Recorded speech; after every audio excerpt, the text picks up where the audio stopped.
Terkini PRN Melaka, 14 November dari Pusat Media Malaysia Gazette di Melaka. Bersama saya, Khalis Kadir.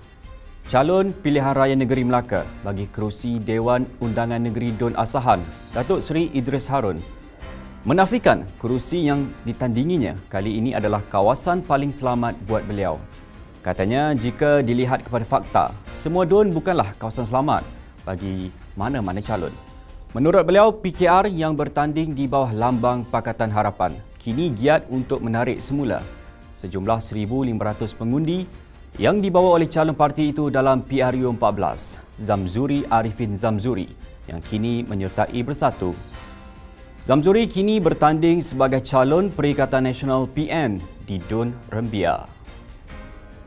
Dalam PRU 14, Zamzuri yang memperoleh 5,667 undi tewas kepada calon Barisan Nasional BN Abdul Ghaffar Atan dengan 5,942 undi.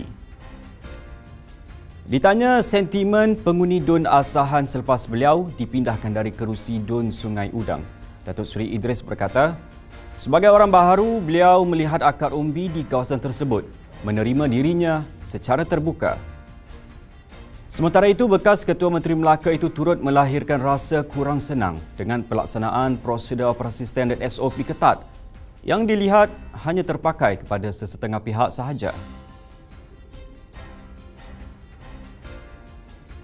Berita seterusnya, rakyat Melaka sudah bijak dan tidak mudah terpedaya dengan kempen berbaur politik fitnah yang banyak disebarluaskan dalam media sosial pada pilihan raya negeri PRN Melaka kali ini. Pengurusi Badan Perhubungan UMNO Sabah, Datuk Seri Bung Mokhtaradin berkata, rakyat mampu membuat pilihan terbaik calon yang mana satu layak diangkat menerajui pentadbiran Melaka. Katanya kempen berbaur fitnah tidak lagi mendapat tempat dalam kalangan masyarakat kerana mereka telah sedar akibat termakan fitnah semasa pilihan raya umum ke-14, rakyat terpaksa menanggung derita. Beliau berkata demikian ketika ditemui di Kampung Alai hari ini. Dalam pada itu, Bung juga berkata, PRN Melaka kali ini menyaksikan pertembungan 3 blok parti kerajaan yang akan dinilai rakyat melalui kertas undi pada 20 November ini. Katanya ketiga-tiga gabungan parti politik itu pernah diberi mandat untuk memerintah negara. Oleh itu, rakyat boleh membuat penilaian dan memilih kerajaan yang benar-benar dapat berkhidmat kepada mereka. Baik, kita ke berita berikutnya. Perdana Menteri Datuk Seri Ismail Sabri Yaakob hari ini mengadakan lawatan ke negeri Melaka dan beramah mesra dengan penduduk setempat di beberapa kawasan Dewan Undangan Negeri Dun. Beliau terdahulu mengunjungi bilik gerakan Dun Sungai Udang kira-kira jam 9.45 pagi tadi, disambut pemimpin dan jentera Parti Barisan Nasional BN bahagian Tangga Batu. Difahamkan kehadirannya adalah untuk memberikan kata-kata semangat kepada calon-calon BN yang bertanding pada pilihan raya negeri PRN Melaka 20 November ini. Kira-kira 50 penyokong dan jentera parti turut berada di bilik gerakan berkenaan yang bakal menyaksikan pertembungan 4 penjuru antara BN, Perikatan Nasional PN, Pakatan Harapan PH dan Bebas. BN mempertaruhkan timbalan pengerusi Badan Perhubungan UMNO Melaka, Datuk Seri Muhammad Ali Muhammad, yang buat pertama kalinya menjadi calon pada pilihan raya. Manakala PN mempertaruhkan Dr. Muhammad Alif Yusof, Hasmorni Tambi bertanding atas tiket PH dan Major General Bersara Muhammad Zahar Hasim mewakili Bebas. Turut hadir di bilik gerakan Dun Sungai Udang itu ialah Menteri Komunikasi dan Multimedia, merangkap veteran UMNO Tan Sri Anwar Musa dan Ketua Wanita UMNO Datuk Seri Noraini Ahmad. Beliau sebelum itu juga sempat bersarapan dan beramah mesra dengan penduduk di Dun Teluk Emas sebelum meneruskan lawatan ke Dun Lendu dan Asahan. Beliau dijadual turut meluangkan masa beramah mesra dengan jentera parti sebelum menamatkan lawatan ringkasnya ke Dun Rim di Jasin.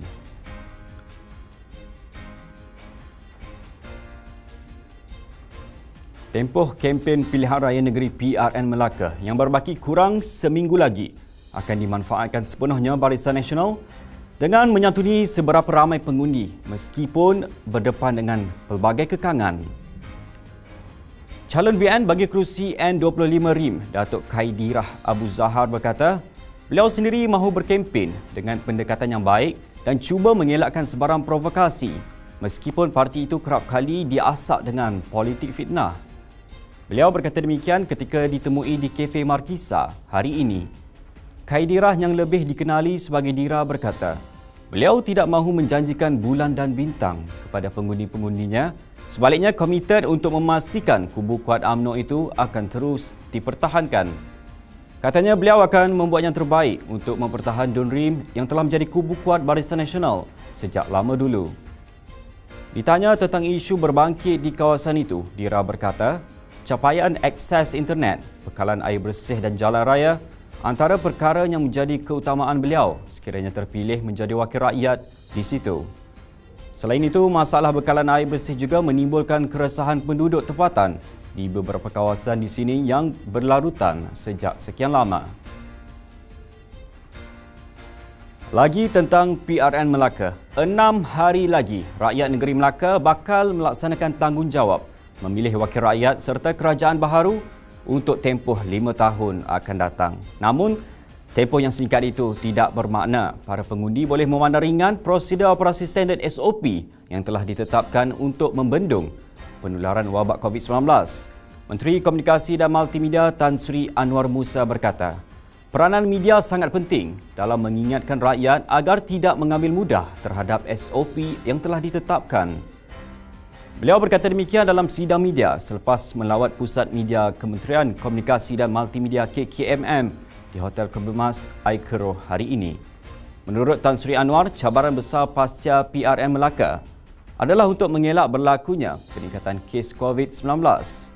Sementara itu, beliau turut mengulas tentang kebenaran untuk calon berkempen di media rasmi kerajaan seperti Radio Televisyen Malaysia RTM. Katanya kerajaan mengamalkan dasar keterbukaan dengan memberi ruang yang sama rata kepada semua calon untuk menghidupkan lagi suasana demokrasi melalui proses pilihan raya ini. Atas dasar itulah, kerajaan telah bersetuju supaya pemaparan data-data, biodata imej calon-calon dipertingkatkan lagi dalam saluran nasional, khususnya RTM. Itu perkembangan terkini sekitar PRN Melaka buat masa ini. Nantikan perkembangan terkini PRN Melaka dari semasa ke semasa di semua platform media sosial Malaysia Gazette, di Facebook, Twitter, Instagram dan YouTube atau melalui portal kami di www.malaysiagazette.com. Assalamualaikum dan salam hormat.